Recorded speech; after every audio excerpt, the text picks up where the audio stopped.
Hello, it's Rachel. Today's project is going to be a greetings card with a spring theme. I'm starting here with a square piece of card. This is a textured finish with a linen effect, and I'm sponging this along one side using a piece of Ranger Cut and Dry foam in two colours of distress ink. The first ink I'm starting with here is Twisted Citron, and then I go over this in places using Mowed Lawn.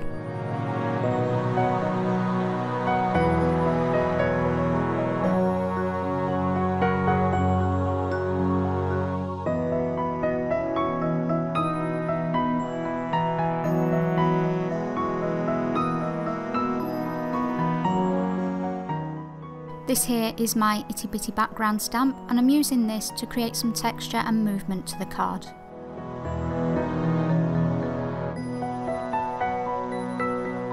To add even more interest in the background, I've taken an old Stampin Up background stamp. This has a lace texture to it, and I'm stamping this randomly using archival ink in Emerald.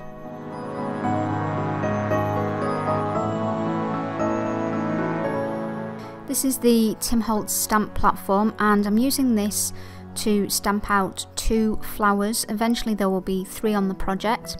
The reason I'm using this is because I want to add colour to specific places on the flowers, and sometimes that colour over a stamped image can obscure the image, and this way I could colour my images with my chosen colours of distress ink, which in this case is Picked Raspberry and Squeezed Lemonade, and then I could accurately go back and stamp over that image to intensify the black outlines.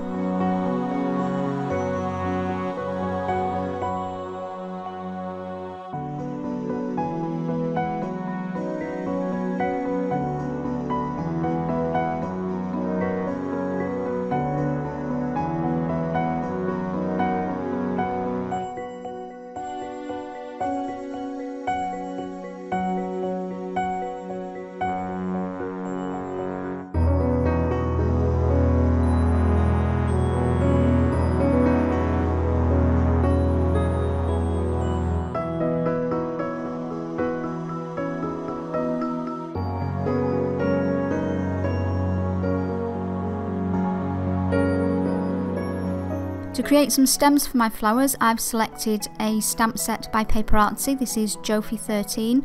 The flowers that I stamped prior to this were also a JOFY stamp set. That was JOFY 22. I'm using archival ink on the stems of my flowers and stamping this 3 times.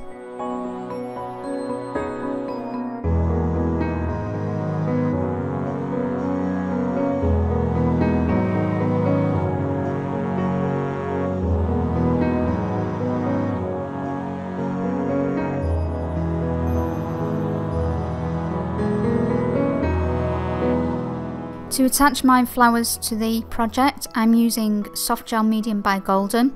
I've chosen this as a stronger adhesive because I intend to put some glossy accents over the top of the flowers, and I've found in the past that if you use a weaker adhesive, the drying process of glossy accents can sometimes lift your elements from a card surface.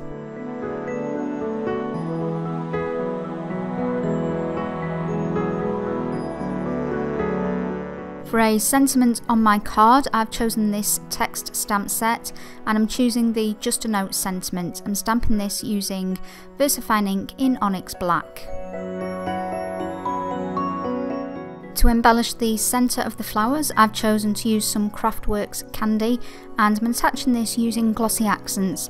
Since I want to create a glossy finish over the whole of the flower, I'm first applying the glossy accents to the whole of the flower and then adding the candy to the centre afterwards.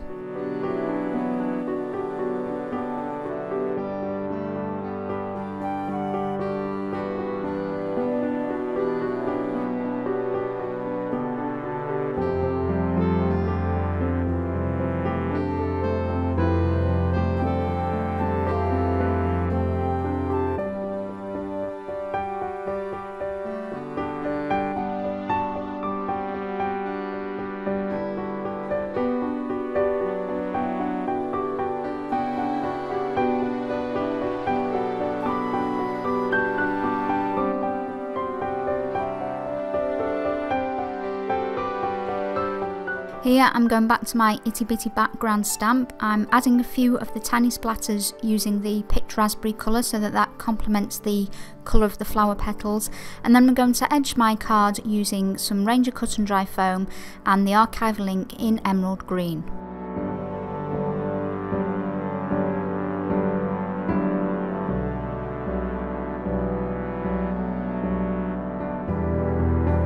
For my card base, I'm using a heavyweight cardstock. This is 325 GSM smooth white, and I always stamp my Judekin stamp called Work of Art onto the back of my cards.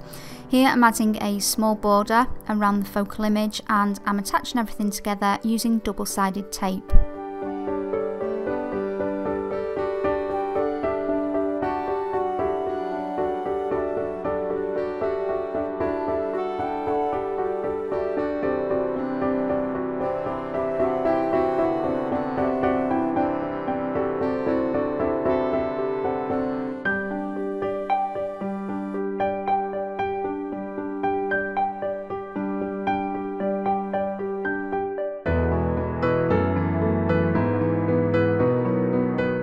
For the inside of the card, I've created an insert using a Spellbinders die, and I'm going to decorate this using inks and stamps to coordinate with the front of the card.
The final step here is to add my insert to the card using some double-sided tape. For this particular card I decided not to stamp a sentiment so that I can choose something suitable at the time of sending. I hope you enjoyed watching today. As always, there is a link to the full product list in the video description as well as my social media sites.